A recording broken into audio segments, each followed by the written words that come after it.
ওদিকে দেশ ফাউন্ডেশনের উদ্যোগে আগামী 11 মার্চ প্রথমবারের মতো বার্মিংহামে অনুষ্ঠিত হতে যাচ্ছে ব্রিটিশ বাংলাদেশি বিজনেস অ্যাওয়ার্ড প্রদান অনুষ্ঠান।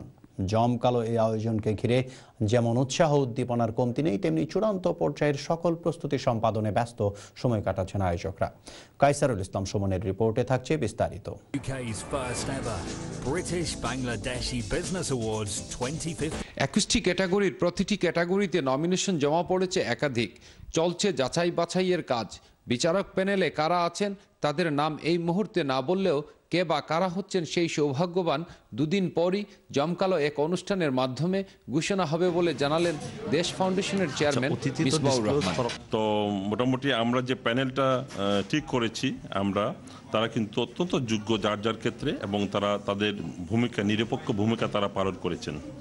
শেষ মুহূর্তে আমি আবারও আমন্ত্রণ জানাচ্ছি, যারা এখনও আমাদের যে 2-4 দিন হাতে সময় রয়েছে, আপনারা যদি সবাই আসতে চান দয়া করে আপনারা আমাদের সাথে যোগাযোগ করবেন। আর এই মাহেন্দ্রক্ষণে এডিনবরা থেকে ম্যানচেস্টার, লেস্টার, চেস্টার, বার্মিংহাম থেকে লন্ডন, সাউথহ্যাম্পটন, নর্থহ্যাম্পটন সহ বিভিন্ন শহর থেকে আসছেন প্রায় 1000-এর অধিক অতিথি। তাদের সাথে আছেন ব্রিটেন এবং বাংলাদেশের মূলধারার বেশ গুরুত্বপূর্ণ ব্যক্তিত্ব। আর এ সকল অতিথির অভ্যর্থনা ও আপ্যায়নের ধুমধাম আয়োজনে ব্যস্ত সময় কাটাচ্ছেন দেশ ফাউন্ডেশনের পুরো টিম। প্রস্তুতির ব্যাপারে আমরা ব্যাপক প্রস্তুতি নিয়েছি।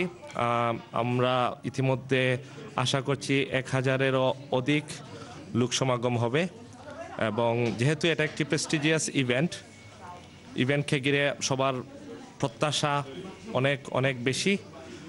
আশা করছি সবার প্রত্যাশা অনুযায়ী আমরা প্রোগ্রামটা সাকসেসফুলি করতে পারবো। কায়সারুল ইসলাম সুমন, এটিএন বাংলা, UK।